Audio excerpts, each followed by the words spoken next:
What's up, guys? Rick from DFS On Demand here with the betting preview for this week's Farmers Insurance Open.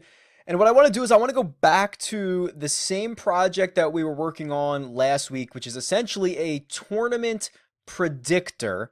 We'll talk more about that in a second. And I want to show you the progress that I've made and see if it can apply to this week at the Farmers Insurance Open. Andrew Landry won last week. And the tournament predictor did actually have Andrew Landry as a value.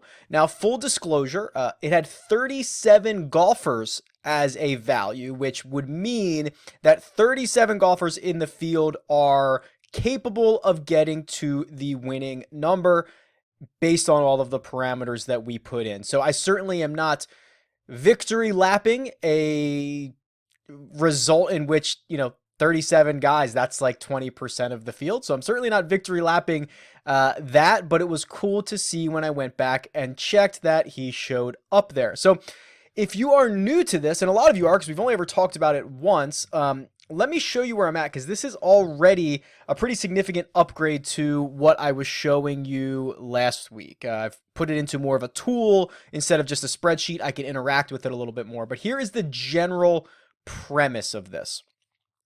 You take every golfer's tournament results, specifically strokes gained total. You look at how volatile they are. Some guys, like Rory McIlroy, can go super crazy positive, but they have a really good floor. So Brooks Koepka, for example, he can win and he can finish dead last. Rory's results are a little bit more compact. That's why you saw him with a lot of top 10s last year, for example. But the point of this being all golfers are different, and using a normal distribution model, what we can say is what is the likelihood that a golfer gets to the winning score in a specific week? How often are they going to get to that score?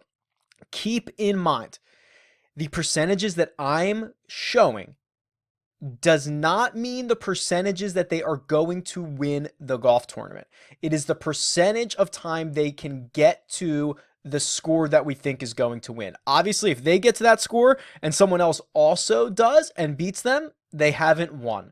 So keep that in mind as we go through this. I do think using a target score, though, it's difficult to kind of say who is going to win out of a field of 150 golfers every single time. But if we can kind of say how often they're going to put themselves in the position to win, which is getting to that winning score, I think we're on a really good start here. So with all that being said, what you're able to do with this tool is, and this is not on dfsondemand.com yet, obviously still making progress on it. I need to make it pretty. I need to make it whatever. But this will be on the site. I'm going through and updating all of the betting tools, head-to-heads, this tool right here, which is something I also want to replicate for top 5, top 10, top 20. But this is really, you're watching the process week to week here with me. So let's look at this week. And I've got all the golfers in here with their odds. I have the number of starts that each golfer has made. Last time I had rounds, I believe. This is now actually on tournaments. And we're trying to find out which golfers are most likely to hit the winning score target. So what is the winning score target? Well, what you can do is you can go to dfsondemand.com, and this is a free tool. It is called Historic Strokes Gained. So it's under PGA Free Tools, Historic Strokes Gained.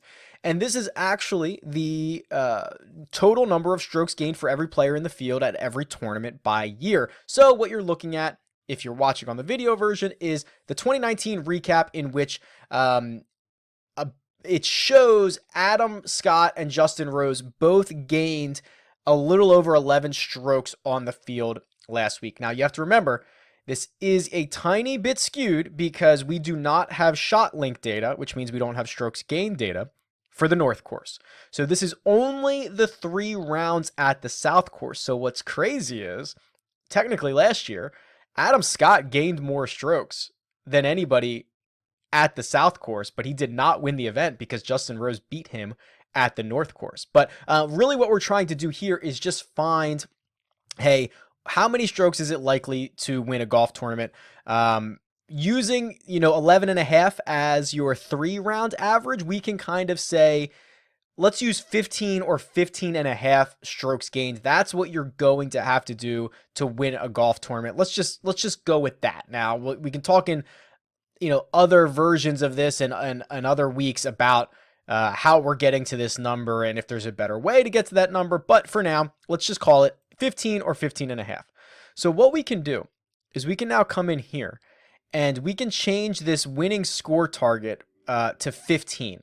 And you're going to see this really drops off a lot of guys. So technically speaking, if their value column here is green, what that means is that they are going to get to the winning target number more often than the implied Vegas odds say they will win the tournament. So we're looking at two different things, remember. Vegas is implying wins, and we are looking at how often they get to the winning number. So they are different. But the number one guy, or the first guy who shows out here as technically an outright win value, is Francesco Molinari. He is going to get to 15 strokes gained 1.8% of the time. Now, he's being priced by Vegas as if he is going to get there only 1.5% of the time. So there is a tiny bit of value on Francesco Molinari. As we scroll through this, you see Phil Mickelson is on this list, and you see JB Holmes is on this list, and you see Keith Mitchell is on this list as well. Luke List is on this list. JJ Spawn is on this list. And what this says to me is that the model that we're currently using, and Jamie Lovemark is the last guy, what it's doing is it's looking at this and basically taking such a long-term look at these golfers that it's using a lot of old results for someone like a Francesco Molinari or a Phil Mickelson. So that's fine if that's how you want to do this. If you want to look at straight long-term form, which the data is currently going back to October of 2016, for Molinari, that's for his last 44 starts. If you want to use that, that's fine. I think we need to shorten up the time frame, get a little bit more recent, and see who's playing well and what they're capable of doing now more so in the moment. So let's do that. Let's adjust this start date, and let's just do since the start of 2019. I don't know how many results this is going to give us here. Okay, so that's got Rory with 15 starts, Molinari with his last 13, just to kind of put this into perspective a little bit. So now it's a little bit different. Now I'd actually argue Rory is Rory has value here, because based on Rory's results, his last 15 measured tournaments, strokes gained, measured tournaments, he is going to get to a 15 strokes gained number about 15% of the time. First of all, that number is insane. Like, can I take a quick break and tell you that number is absolutely wild for him to get there 15% of the time? That's how good Rory's 2019 was. The next closest person on this list, with kind of a sample size, is Justin Rose, 6.5% of the time. I don't think anybody else gets there remotely that much. So Rory is getting there 15% of the time, and Vegas is saying he's going to win about 13% of the time, meaning Rory is outpacing his Vegas odds at 7.5 to 1, which is the odds that I have loaded in here. So Rory would actually be a bet here. Someone else who would be a bet is Mark Leishman. Leishman, my model shows that Leishman gets to this number 3% of the time, and Vegas has him winning about 1.8% of the time. Who else? Kevin Streelman. Kevin Streelman's interesting because Kevin Streelman is one of the most extreme golfers. His bad weeks are really bad. His good weeks are really good. So that it's no surprise, and he's always a long shot, which is no surprise to see him show up on this list. I have him here at 150 to 1. Sung Kang shows up here. Max Homa shows up here. And Matt Every, who I actually think he might have already withdrawn from this event, but Every is out. So you can sort by, biggest value. You can sort by worst value, like in this scenario. Honestly, Jon Rahm, not a great number for him. The fact that he only gets to the winning target number less than 2% of the time, and Vegas has him winning this thing over 11% of the time, he would be the worst value in the field. So this is a really cool tool that I want to keep, kind of fleshing out with you guys, trying to determine what is a good time frame to look back to. I also want to build this out for top 5, top 10, top 20. There's going to be a big update to the head-to-head matchups and potentially 3-ball matches coming up soon. You can see I'm working hard on all of this, but I really like the idea of this and being able to adjust the parameters, because if you go, like, if you make the winning score here, like 10 strokes gain, like a lot more guys can get to this number, right? Almost everybody in the field can get to this number. Rory gets there nearly half the time. So this is a lot of fun to mess around with and kind of see what it would take, because I don't think people realize how hard it is to outright win a golf tournament. And this is a tool that has kind of enlightened me a bit as well. That's it. That's it for outrights. Let me see what else I have for you here, because I just want to share with my bets with you.